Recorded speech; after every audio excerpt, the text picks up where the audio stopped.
जय श्री कृष्ण मित्रों, केम छो? मजामां ने આજે આપણે બનાવીશું બટેકા મરચાનો સંભારો।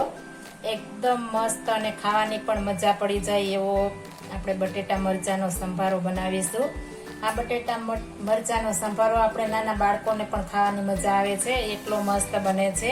મેં બટેટા ધોઈને સાફ કરીને લઈ લીધા છે, આપણે છાલ ઉતારવાની નથી।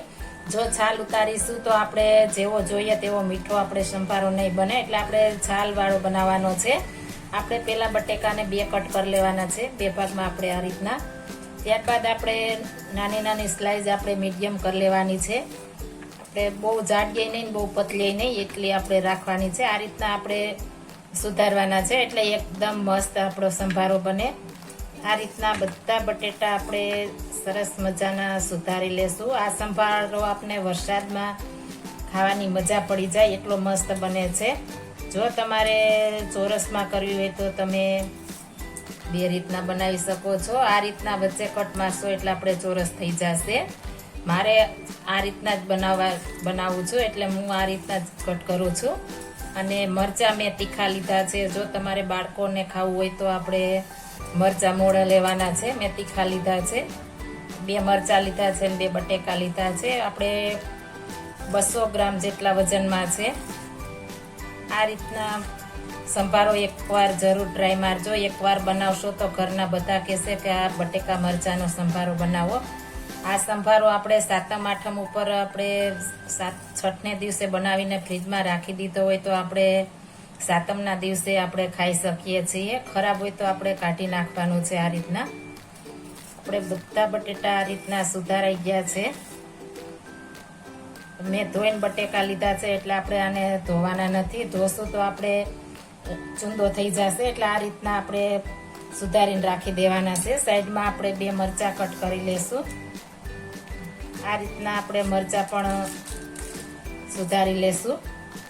મારે બી હું નથી કાઢતી, જો તમારે તીખું ન ખાતા હો તો બીયા કાઢી નાખવાના છે। મારે મરચું પણ મેં ઓછું નાખું છું, એટલે જો તમે વધારે ખાતા હો તો વધારે નાખી શકો છો। મેં બે જ મરચાં નાખ્યા છે। આ રીતના કટ કરી લીધા છે। હવે આપણે ચૂલા તરફ જઈશું।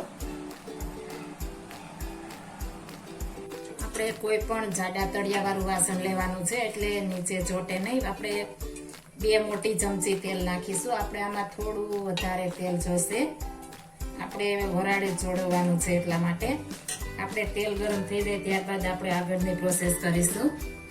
આપણે તેલ ગરમ થઈ ગયું છે। 20 થી 25 દાણા આપણે મેથીના આખા નાખીશું। આ મેથીથી એકદમ મસ્ત આપણે સંભારો બનશે। અને આપણે અડધી ચમચી રાઈ નાખીશું। જો તમારે વધારે ઓછી ખાતા હોય તે પ્રમાણે લઈ શકો છો। અને જેમ મેથી હશે તેમ આપણે મસ્ત બટેકા મરચાંનો સંભારો બનશે। રાઈ ને મેથી ફૂટી ગઈ છે। આપણે અડધી ચમચી હિંગ નાખશું। હિંગ નાખવાથી એકદમ મસ્ત આપણો સંભારો બનશે। બટેકું નાખી દઈશું। આપણે મરચું હમણાં નથી નાખવાનું, આપણે છેલ્લે બટેકું ચડાવે ત્યારે નાખવાનું છે। આ રીતના આપણે બધા બટેકામાં તેલ પોપ થઈ જાય એ રીતના આપણે મિક્સ કરી દેવાનું છે।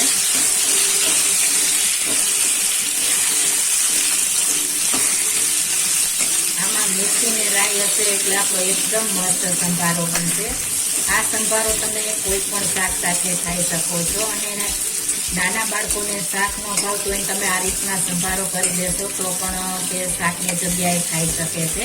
અને એકદમ મસ્ત પણ એટલો બને છે, ખાવાની મજા જ પડી જાય આપણે સ્વાદ પ્રમાણે નિમક નાખી દેશું। આપણે નિમક નાખી દેશું એટલે આપણે બટેકું ફટાફટ ચડી જશે।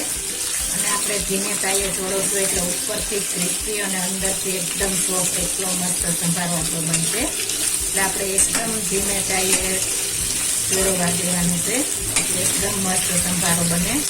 આપણે આ રીતના ઉલટ સંભારો કરી રાખવાનો છે। આપણે સતત હલાવશું તો મસ્ત બનશે, નહીંતર એક સાઈડ જળશે ને એક સાઈડ નહીં જળે। એટલે આપણે આ રીતના આપણે હલાવી રાખશું એટલે એકદમ બધી બાજુ આપણું બટેકું ચડી જાય। આ રીતના આપણે એકદમ હલાવવાનું છે।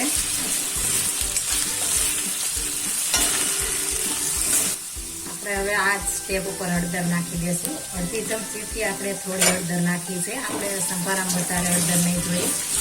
આ રીતના બધું આપણે સરસ મિક્સ કરી દેવાનું છે। બધા બટેકામાં આપણે હળદર ચડી જાય એ રીતના આપણે હલાવવાનું છે. આપણે સતત આ રીતના હલાવતા રહેશું એટલે એકદમ મસ્ત આપણો સંભારો થઈ જશે. આપણે મસ્ત મિક્સ થઈ ગયું છે. આપણે ચોમાસામાં બટેકું ફટાફટ ચડી જાય છે. આપણે બટેકું ચડતા વાર નથી લાગતી. તમે જોઈ શકો છો બ્રાઉન કલર થવા માંડ્યો છે બટેકાનો. હવે આપણે ગેસની ફ્લેમ ધીમી કરી નાખશું અને 2 મિનિટ માટે આપણે ઢાંકી દેશું ને એમ ચડવા દેશું. હવે ગેસની ફ્લેમ એકદમ ધીમી કરી નાખવાની છે. આપણે 2 મિનિટ થઈ ગઈ છે. તપાસી લેશું. એકદમ સરસ આપણે કલર પણ ચેન્જ થવા લાગ્યો છે. આ રીતના એકદમ આપણે બ્રાઉન કલર થવા દેશું એટલે આપણું બટેટું એકદમ મસ્ત ચડી પણ જશે અને ટેસ્ટફુલ બનશે. આપણે સંભારો આ રીતના બનાવશું તો આપણે સાઈડ આ રીતના બધી સાઈડ ચેન્જ કરી નાખશું. આપણે પેલા ચડી ગયું હોય તેને આ રીતના આપણે પલટાવી લેશું એટલે એકદમ મસ્ત આપણો સંભારો ફરતી બાજુ ચડી જાય. આ જોતા જ આપને ખાવાનું મન થઈ જાય એટલો મસ્ત બને છે. મારા ઘરમાં અઠવાડિયામાં 2 થી 3 વાર આ સંભારો બને છે. બધાને એટલો ભાવે છે એટલે મારે આ સંભારો મારા ઘરમાં બનતો જ હોય છે. હવે ફરી આપણે ઢાંકીને રહેવા દેશું. ગેસ આપણે એકદમ સ્લો રાખવાનો છે. આપણે 2 મિનિટ થઈ ગઈ છે. આપણે ફરી તપાસી લઈશું. એકદમ સરસ આપણે સંભારો ચડી ગયો છે. આપણે ચમચા વડે આ રીતના કાપશું. જો ચડી ગયો છે આ રીતના કપાઈ જાય એટલે આપણો સંભારો તૈયાર છે. હવે આ સ્ટેપ ઉપર આપણે મરચું કટ કરેલું છે તે નાખી દેશું. આપણે મરચું છેલ્લે નાખવાનું છે નહીંતર મરચું આપણે ગળી જાય છે ફટાફટ. આ રીતના આપણે હળવે હાથે એવી લેશું. થોડી એવી આપણે ગેસની ફ્લેમ વધારીશું, વધારે નહીં એટલે આપણે મરચું પણ ચડી જાય સરસ. આપણે મરચાને જરા પણ વાર નથી લાગતી એટલે આપણે ચડવા આવે ત્યારે 80 થી 90% આપણું બટેકું ચડી જાય ત્યારબાદ જ આપણે મરચું ઉમેરવાનું છે. ત્યાં સુધી નથી ઉમેરવાનું. હવે આપણે ગેસની ફ્લેમ ધીમી કરીને આપણે ફરી 1 મિનિટ માટે આપણે ચડવા દેશું એટલે આપણું મરચું સરસ સોફ્ટ થઈ જાય. આપણે તપાસી લેશું. આપણું મરચું પણ મસ્ત ચડી જશે. હવે આપણે ગેસની ફ્લેમ બંધ કરી દેશું. આપણો મસ્ત મજાનો સંભાર તૈયાર થઈ ગયો છે. હવે આપણે ગેસ બંધ કરીને આપણે 1 મિનિટ માટે ઢાંકેલું રહેવા દેશું.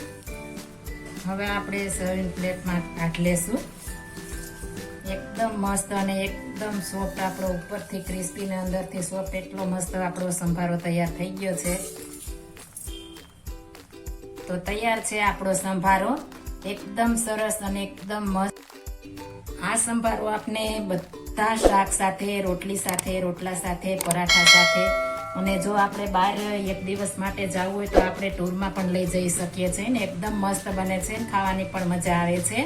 જો આ મારી રેસીપી પસંદ આવી હોય તો મારી ચેનલને હજુ સુધી લાઈક, શેર અને સબસ્ક્રાઈબ ન કરી હોય તો કરી દેજો. જય શ્રી કૃષ્ણ.